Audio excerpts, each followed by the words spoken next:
Hello folks, it's David here, and I would just like to take a moment to ask you to go and check out our sponsors Nordvpn. Internet security, very important. I'm sure it's something that you're concerned about as well. Me, I like to know that I'm the person in control of my data. I live on my phone, and the amount of stuff I do on it, from banking to documents to private messaging, I need to know is secure. We all know that there are bad people out there who will come in and try and get our details and try and spend our money for us. NordVPN prevents that, especially if you're using public Wi-Fi's or you're using Wi-Fi's away from your home. If you use NordVPN, you are safe and protected. It also allows you to take short holidays to places if that's ever required. It's a brilliant product. I use it every day and highly recommend it. And you can get a tremendous offer if you go to nordvpn.com/heart and hand. That's nordvpn.com/heart and hand, or use the code heart and hand to get up to 70% off your NordVPN plan. You'll also get one additional month for free. Risk-free with Nord. It's 30-day money back guarantee. So all you need to do if you don't like it is just say nope, and you'll get your money back. So go and check them out. As I say, it's very important. You'll get peace of mind. Go to nordvpn.com/heart and hand.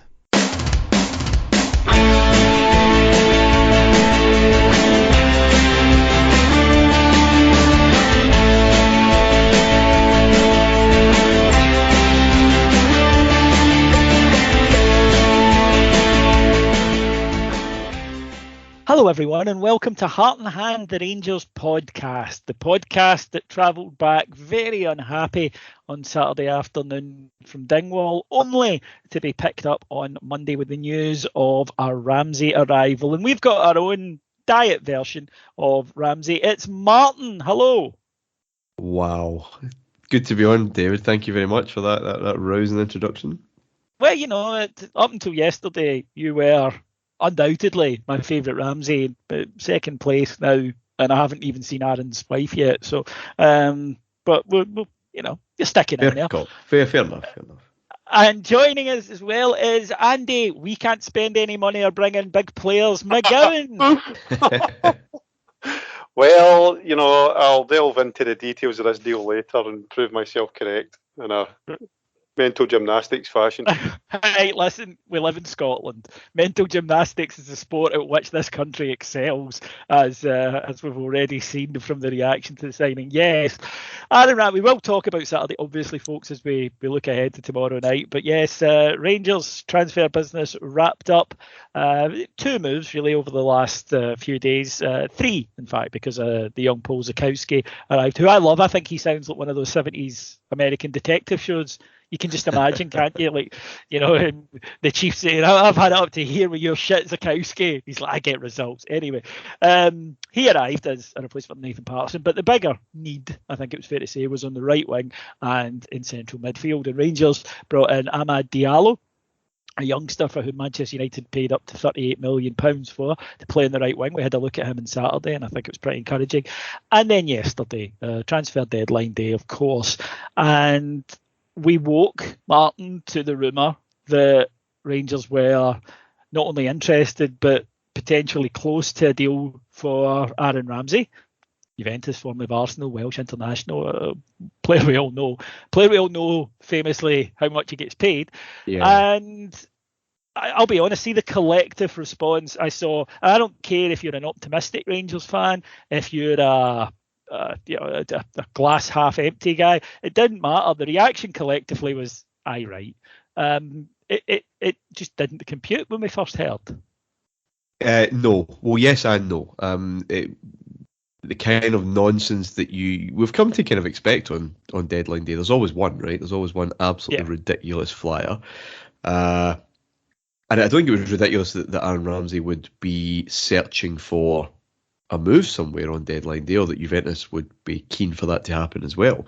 But for us to be involved just looked like one of those things. But early enough, you see the kind of Italian accounts that were given this credence. And then, of course, Romano gets involved at some point reasonably quickly. And all of a sudden that, flying a kite at best kind of situation changes, and by lunchtime it's very much game on, and we're searching for planes and all that. And the most exciting kind of deadline day for as long as I can remember, to be honest. And out of nowhere, we'll have our thoughts on how exciting it is, how big it is in the context of modern Rangers history, how good a deal it is and all that. But surprised, I wouldn't have been more surprised if I woke up stapled to my bedroom floor yesterday morning. It was just out of nowhere. Sunday night, Andy, a Rangers official, said to me, "Look, we're hoping to be busy tomorrow." And I said, "Okay, anything big?" He said, "Well, just between us, something so big that I can't believe we're going to pull it off, right?" And I said, "All right, great, no names, no pack drill." He said, "We should know midway through the day, but we can't get word of this getting out because other teams might come in and try and gazump it." And he said, "But if it comes off, it'll be very exciting." He wasn't lying. No, he wasn't lying. I still am staggered by this. This is Halley's Comet, for all the things to align to allow this deal to happen. It's quite remarkable. A lot of credit goes to the club. Apart from the mechanics of the deal, you've got to dream big. I watched a programme years ago about somebody saying, it's the person that dreams that they can build a bridge across this big, vast expanse of water that takes all the credit for actually having the vision. And somebody's actually had the vision at Rangers to say, let's go for this.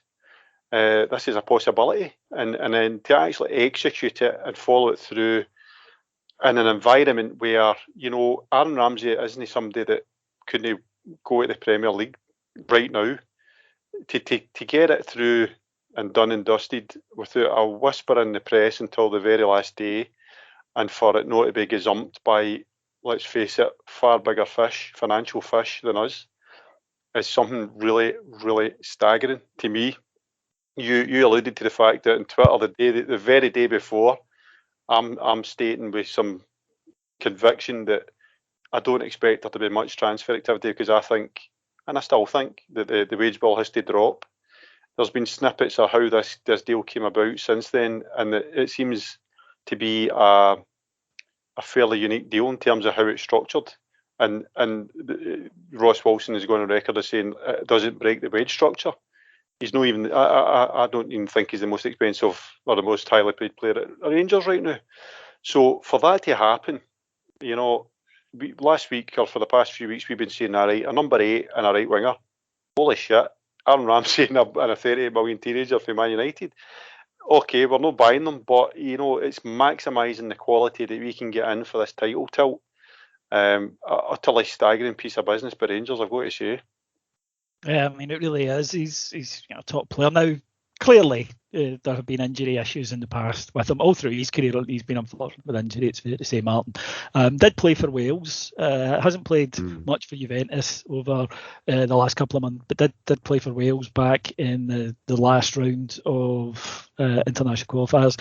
Big matches coming up for Wales as well in terms of getting to the World Cup that he'll clearly want to be fit for. But I think that is something that I find very comforting about this deal, is the fact that he could have gone. I mean, publicly, we know that Burnley tried to get him, couldn't get him last week. We know that there was interest from other top 5 leagues, and we know that there was at least one other English club that he turned down. He wants to come to Rangers because he wants to play in a high pressure environment. He didn't fancy a relegation struggle. I can understand that. A creative player's not going to see an awful lot of the ball there. And he didn't want to go and play for a team in mid-table where it didn't really matter. You can finish 7th or you can finish 13th, and the difference really isn't massive. So he wanted a challenge, and I find that because the player had to want this move for it to happen, it wouldn't have happened otherwise. This was not a case of. I know that might sound a little bit, if you like, counterintuitive. All players must want a move, but there's a difference between a player saying, "No, that's the one I want," and sure, that if that's the best option, I'll go there.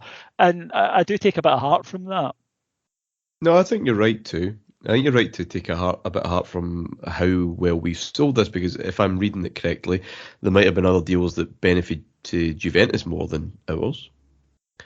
So it really is a case of selling the club, the project. I hate when people use that word, but you know what I mean. It's something that we were able to compete with all these other clubs for his signature, and I don't think that should be dismissed. And I think it paints us in a good light, and him, as you've rightly said, he could have gone through the motions. He can go through the motions at Juventus, picking up a lot of money for doing very, very little.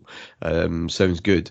And to be fair, if we go back to maybe the start of the window, right on New Year, and the noises we heard about certain players going out and in kind of happened quickly, and that was fine. But there was always a sense that the club were perhaps happy to wait until the end, and to see what kind of potential World Cup players needed a full tilt at this. Because it's no good going to a club in the summer if you fancy playing at the World Cup for your country this year, and getting 2-3 months at it. Yeah, and when the squad's pretty much picked.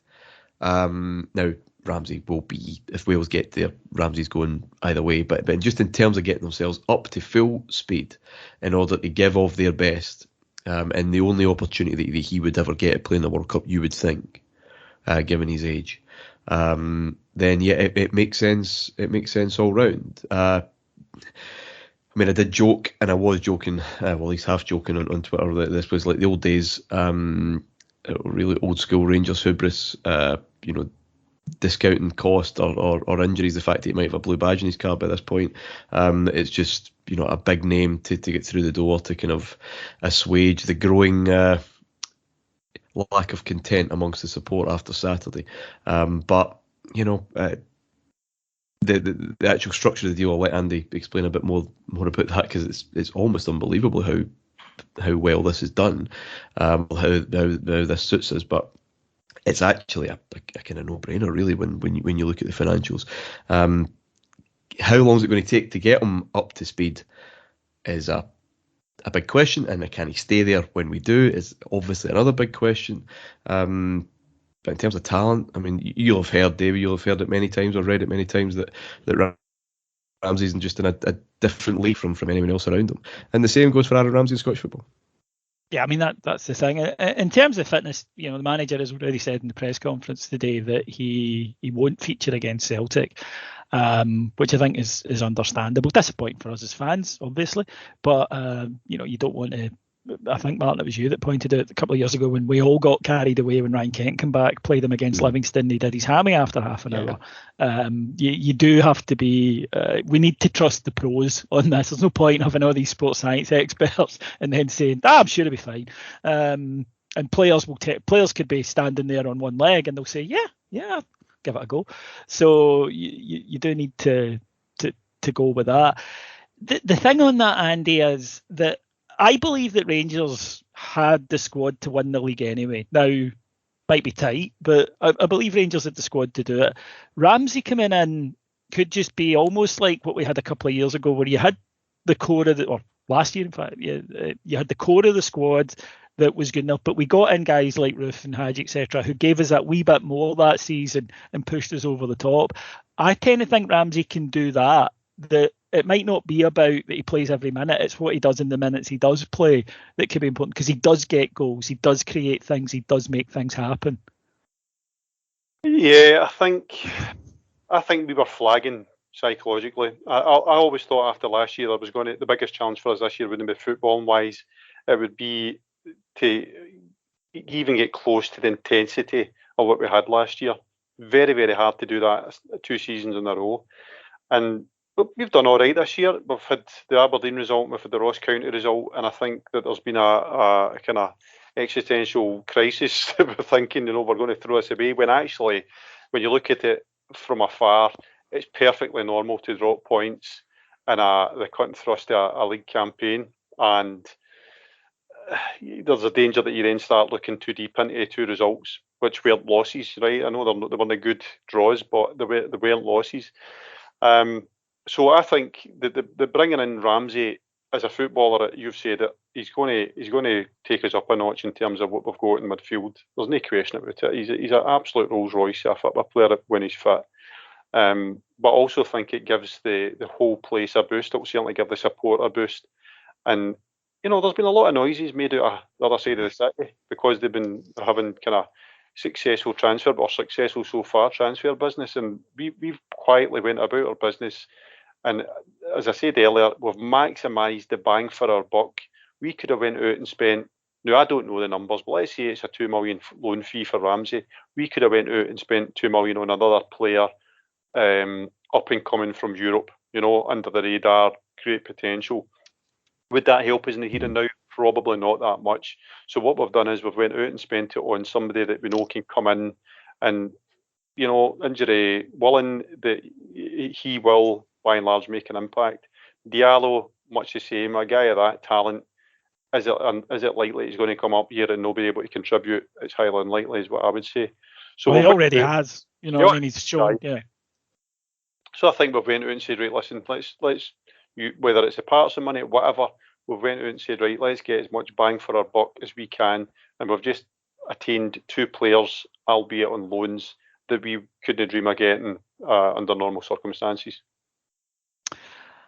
Moving on then to the business that Martyn mentioned there, Andy. The structure of this deal is quite an interesting one.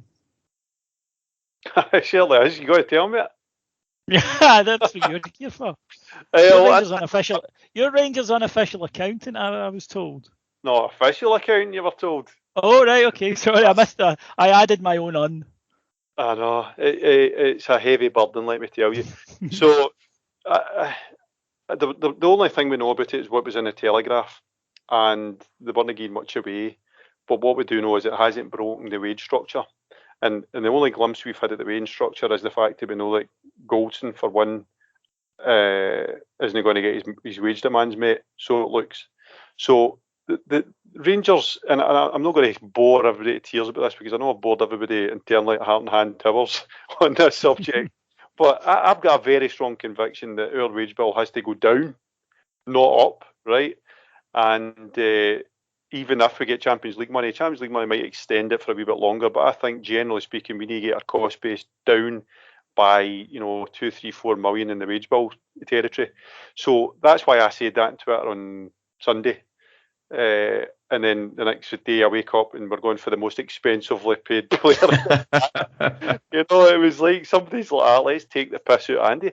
So the fact that this has happened is that we're paying some of his wages, but we must be paying an infinitesimally small amount of it, and Juventus are paying the rest. The quid quo pro there is that Juventus get a player that they don't want to pay for another year out playing football, getting him fit for the World Cup. So they'll be hoping that he gets moved on in one shape or another in the summer. Now, whether it's Rangers or not, we don't know because we've not really seen much of the loan to buy option. Is it even there? I don't know. I don't think it is. No, the reason for that is, Rangers could negotiate a fee, say $5 million, right? I knew they would be quite happy with it. We can't pay his wages. There's no point. There is no point. We can't pay half of his current wage. Now, we could put a loan to buy in if it would keep everybody happy, but it's pointless. Yeah. So all we can surmise here is that Juventus are paying a very large percentage of his wages. We've paid a loan fee that makes it worth their while. It gets them off the wage bill when they're buying Vlahovic. I noticed yesterday they get rid of other fringe players as well. So it's worked for all parties. But I go back to what you two said, that Ramsey's probably driven this to a degree because it's not a case of we come in and blowing everybody else out the water financially. It's been a case of footballing decision meets financial sense for all parties. So this is where I'm saying that out the box thinking by the football department and Ross Wilson has got us to this point, and it's pretty spectacular thinking. We have seen this before in Scottish football. We've seen it probably with Robbie Keane and Craig Bellamy to a degree. They were big, massive signings on a loan basis for a title run-in, and it didn't go to plan for Celtic, as we all know. So there's absolutely no guarantees here, but I've got to applaud it. I don't think we can look back at this and say, "Oh, well, that was a gamble we shouldn't have taken." This is box office. It's football and dynamite. I want to see Aaron Ramsey in a Rangers jersey as soon as possible, and the finances. I don't want to see gay abandon. I don't want to see us go back to just hubris, as you say, Martin, where we just do it. And that was the worry. That was the worry point yesterday. It was because we had no idea about the detail, or as much detail as we know now, and that is a consideration. I know football fans don't care about that, and we instantly go back to being 8 years old and just want the biggest stars there, as if the last 10, 12, 15 years just didn't happen. But they did. But from what we know, it looked an absolutely excellent deal. How much planning went into that? I mean, yeah, you give the credit to the football department for acting and being agile and getting involved clearly in a conversation that was out there and it was involving other clubs. I don't think Rangers dreamt this up. But being alert and getting the pitch in that was ultimately successful. If Alan McGregor has a normal Saturday afternoon, I'm not sure we're talking about it. But he didn't. They started on the deal last week. It wasn't Rangers decided on the way down from Ross County to do it. Well, that's encouraging. There's at least some kind of forethought there. But ultimately, there was some kind of late window agility, which is what you need. Not every deal can be years in the planning, because some of those turn into dust. It can be both. There's an element of networking there that we can't underrate, because the way things work in the modern world of football is that you said there, David, the conversation was out there. So we're in that conversation. We weren't even close to these conversations a matter of 5-6 years ago. That's true. It's a combination of everybody that's put an ounce of effort into getting us back on the map, football-wise. Gerrard, Mark Allen, everybody has contributed to get us back on the map. But then you've got to have the what's the word I'm looking for? The kind of industrial gravitas. You've got to be in the mix and considered somebody that an agent's going to say, do you know what, I'm going to put this to Rangers, because you never know. They kind of marry up the ambition of Rangers with a concept that even a couple of years ago would have been ridiculous. And that's where we're at. We're a modern football club, and folk think I'm bumming up Ross Wilson here. There's a vision there, there's an ambition there, there's a drive to go with it. It's matched with the board. The fans are obviously on board with it. This kind of thing doesn't always happen, but it's happening in a controlled manner from what we can see. We're not going hell for leather financial-wise. We've not blown the budget here, is what we're being told. And you can't really ask for more than that, given where we are in our history. No, I think that's a very legitimate point. Just before we go on then to break down the game at the weekend, just wanted to tell you all about our new partnership with the Rangers Youth Development Co and Former Players Benevolent Fund. You will have chances to win some spectacular prizes with Heart and Hand and the RYDC over the next few months, and all you have to do to be with a chance of winning them is sign up for either the Rangers Youth or the Museum Lotto, or why not both. All the money, of course, goes to the club and the future development of the club as well. This month, surprise worth winning, it's the 150th anniversary strip signed by the entire first team squad and management. So all you need to do to enter, and you'll be helping the club and you might walk away with this shirt, is email rydc@rangers.co.uk. That's rydc@rangers.co.uk. They will send you the shirt direct if you win, because as I've told them, they send a shirt to me, it gets in this house, it's not getting back out. So I thought, just remove temptation from me on that one. Right, Martin, you and I were in the press box at the weekend for the match. It was not fun. It threatened to be early on. Amad Diallo taking just a few minutes to open his Rangers account, but then some god-awful defensive mistakes. First of all, Alan McGregor dropping a fairly simple cross, which led to the equaliser. Then a mix-up involving pretty much the whole defence, ending with a short header back that was tucked away. And at that point, you're sort of wondering what the hell was going on. In the second half, Rangers changed formation, went to what looked almost more like a 3-4-3, a kind of 3 at the back with Tav and Kent wide, and people pushed up, Barisic in the 3, and absolutely dominated, really just pinned County back, scored almost immediately, Tav being further forward and getting into net a rebound after good work by Diallo, and then Scott Arfield, who drove the team on in that period, and the team played very, very well. Pushed through, forced a shot, and Connor Goldson's header went over the line from it. And at that point, you thought, right, just go and do it. We hit the post through Kamara Roof, but Rangers did seem to kind of sit off, be quite happy to soak up hitting the break. Again, a mistake from Glenn Kamara, who I don't think has been playing well recently at all, failing to deal.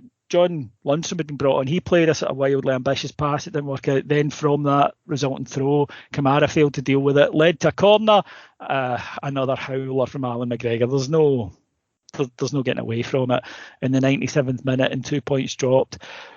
It felt big because Celtic got a last minute goal. It felt, that this had been quite a big switch. The mood has been lifted by the signing, but you cannot defend the way we defended. You cannot score 3 goals away in any league and not win the game, especially not against a side that you can dominate and did for large parts of the game.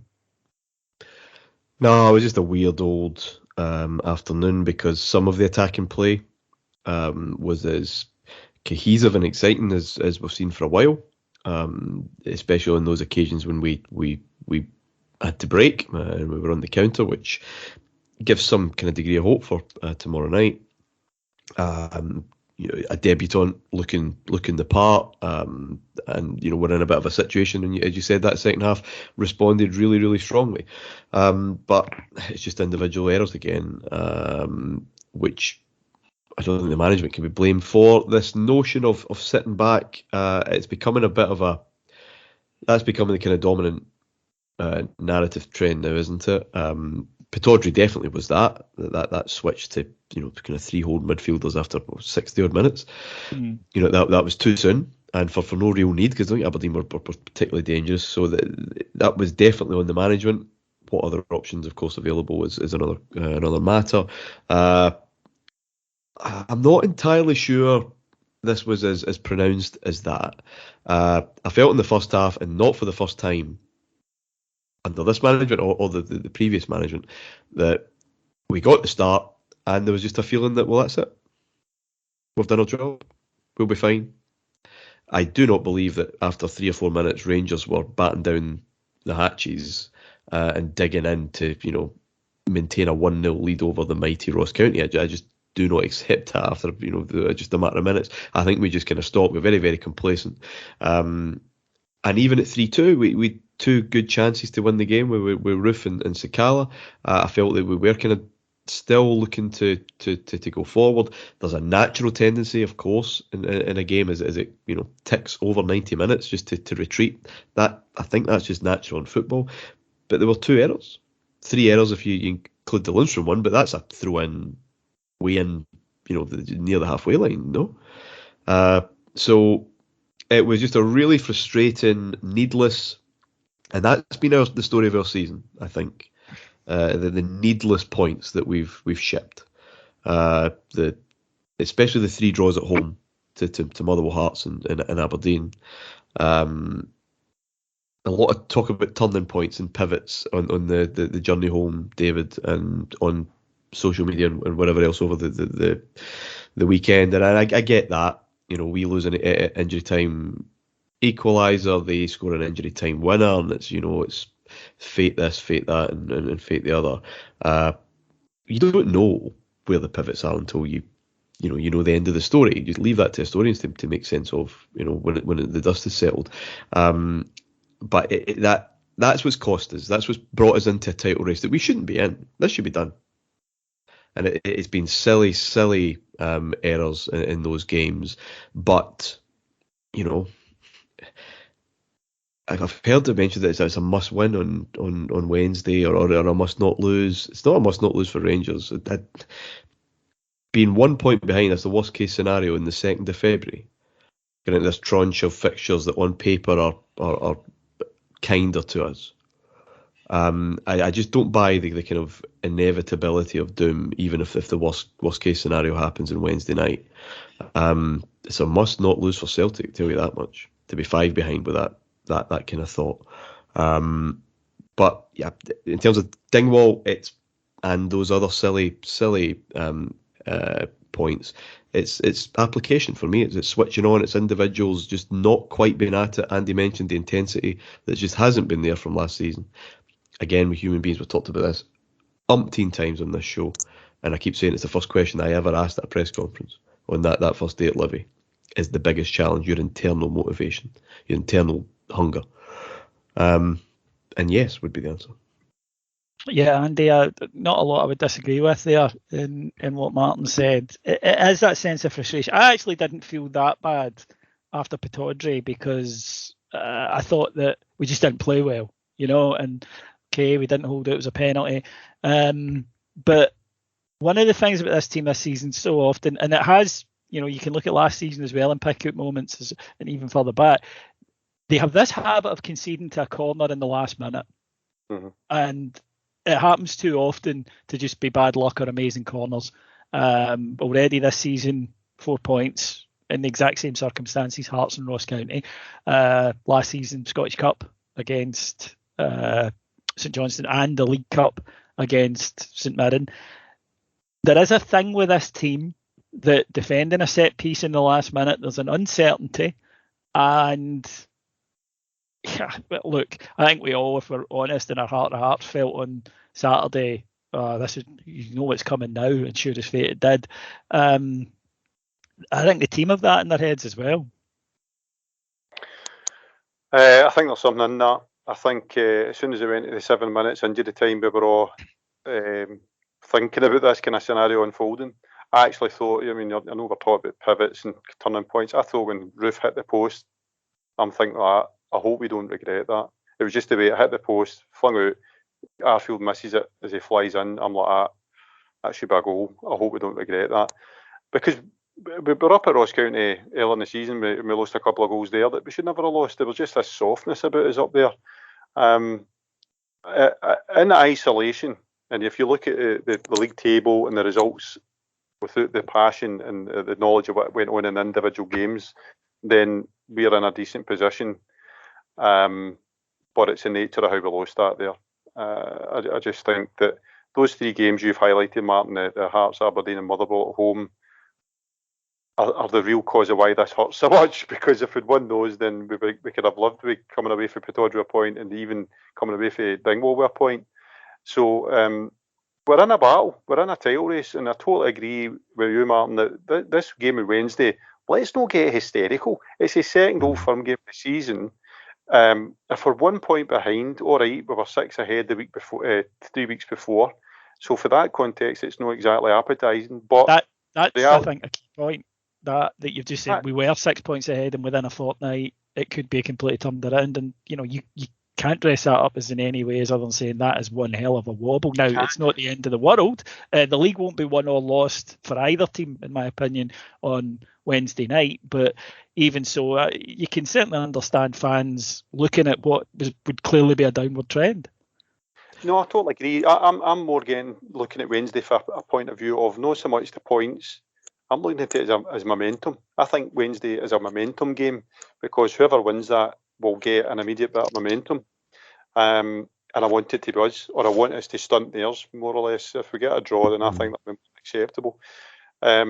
February, you're at a key point in the season. There's still 2 games to go in Old Firm kind of territory, but too much football played to start panicking. And pivots, Martyn, great point, but you make the pivots what you want them to be. That's exactly my point. I think we're so bad, and I'm guilty as much as anyone else. When you look back at something and say, well, there's the turning point.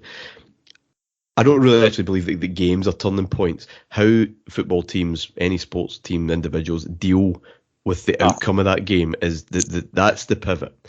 You're talking about momentum, David. It's a valid point, and we would feel that we are feeling that stress as fans that you're seeing this lead disintegrate. And if it did happen tomorrow night, that will feel momentous. But it's a point. and momentum changes. It's the inevitability thing that is that fatalism is the thing I don't quite get on board with, because momentum changes. That's why we're winning the sport. We just aren't used to a title race. We've not had one for 12 years. And yes, and it would then be up to the Rangers management, a huge test of the Rangers management and players, to not lose the head should there be a bad night tomorrow. Say, well, it's just one. You're not going 7 points behind. No. I mean, as I say, and even if we went 5 points ahead, I don't think that's it done. I don't think it's done, Davey, but that would be... Well, again, we had 6, and that's why I don't think this team so far have shown that, they've shown they can chuck points away. So that would be a legitimate, point. It would help a great deal, don't get me wrong, because of the momentum and psychological aspects of it. On to the game itself then. Now, the manager has said Alan McGregor will play, which I think is fair, because up until Saturday, I don't think anyone was saying he shouldn't. He had a terrible day. If it repeats, fine, but I don't think if he was 33, we'd be gone. He has to be dropped based on one game. It's because he's 40, and I think that we do with older players. Then say, his legs have gone. That's it. It's away. He's not. He's clearly on the downside of his career, but I think he's still is such a presence in these matches as well. I think it's a much bigger boost for them than it is for us if we turn up tomorrow and Alan McGregor isn't playing. So the manager's gone. Yeah, well, he had as bad as Saturday was, Cup semi-final was arguably worse, and everyone was writing the obituaries, myself including, I think, for McGregor's career. And then within 2 weeks, he's making 2 miraculous stops in 2 separate games. He was brilliant. Clearly, this is the last. I mean, yeah, exactly. Clearly, this is going to be the end this season. But just as you mentioned, that presence, that the nature of the player himself. He might have the odd Saturday, by the way, in him as the season goes. I wouldn't rule that out, but you'd always back him to kind of respond kind of spectacularly. So no, I think it's right for him to remain in. And bar that, I think the team picks itself. Leon Balogun's back. It will just be a decision as do they want to put him straight in. If not, the defence will be the same as it's been lately. Midfield, will he go with 2 sitting players, or will he stick to having, in which case it'll be Arfield, Aribo and Kamara? And then up front, Alfredo Morelos away, despite rumours, I don't think he's going to be back. So then you're looking at probably Diallo, Kent, and you'd assume Roof, because God love him, but I thought on Saturday, that's a guy who's both totally out of form and totally out of confidence, and he hasn't done anything in these matches back to suggest that would be a particularly accommodating fixture for him, Andy. No, I've backed it, because I don't think you can judge players on the kind of chances he's been given, but he's now had a mini run of games and he's not shown much, if anything. He scored a goal against Stirling Albion, which I could have scored, but he needs to be showing more. And there's only a window of opportunity to kind of prove yourself at Rangers before a lot of people make their mind up or lose confidence in you. And that window is, it's closing ever more for him. So, it wouldn't surprise me to see him, because Van Bronckhorst has given him a vote of confidence by selecting him, 2-3 games in a row now when Roof's been there and fit, or apparently fit. And it might be that he just prefers to have that kind of striker in between his 2 wingers. Because he has a penalty box player, this is what he is. But I think Roof is a killer. If it was my choice, he would be playing through the middle. I think he offers us more. I think he's more likely to take a chance. He's a bigger goal threat by a mile. Sakala's an interesting one. I've heard it mooted that, play him through the middle and just play a small ball in the break. I don't know. I don't think Sakala's got the game intelligence just yet for that position. So I think he'll be Roof. I think he'll go with Roof in that team that you've spoken about. Midfield's, I mean, state the obvious, but midfield's a place that we're going to win or lose this, I think. I like Arfield in Old Firm games. I trust him. I think he gives you that a bite that you need, and he kind of has a foot in both the defensive and the attacking necessities you have in the midfield. So Aribo's a key man. Aribo is our key man, and we really need him to. I mean, I thought he played great on Saturday at Ross County. I thought he was fine, to be honest with you. Some of his footwork was utterly brilliant, and he seems to be this vein of form. He's controlling games, he's affecting games, and I want to see him do that at Parkhead Wednesday, believe me. Yeah, no, I absolutely 100% agree with you. There is this danger that we tend to do because, things are either sugar or the very opposite of that with us, that we can kind of build them into something they're not. And I look at our 11 that'll be playing, I look at their 11 that'll be playing, Martin, and I think, yeah, we should beat them. Especially in the middle of the park. Yeah. Again, on paper, the likely starting 11s in terms of, form, fitness, whatever, and availability, you should have no fear. But they are on something of a wave, not without its fortune. In recent days, that can't continue. We know that. You get found out eventually when you're just squeaking past. But full house, no away support, all this kind of stuff. The swing is with them. Whether it's been curbed a wee bit by the deadline day stuff psychologically, who knows? But there are some intangibles at play. Obviously, again, this comes down to the management. It comes down to the management to say none of that matters. The whistle blows and it's completely different. I think we know that the first 20 minutes, half an hour could be quite hairy. That they're going to throw absolutely everything at us. You get the feeling that Celtic will try that, and if they don't, they're going to blow themselves out. And we either, if it's only 1-0, for example, then as the game goes on, absolutely able to still get something. And if it's 0-0 at half time or 60 minutes, then I'd be quite confident with us taking everything. I don't know if I'm just projecting all those memories of Parkhead in terms of those first opening exchanges, but that's kind of where it could be won or lost. And we need a response, and weirdly, I'm not that worried about a Rangers response in a big game. Again, I go back, our issues this season have been application, complacency, lack of concentration. Can't see that being an issue. I'm more worried about, Tannadice in a couple of weeks or whenever, than tomorrow, to be honest. So it's going to be nervy, obviously, for us sitting at home.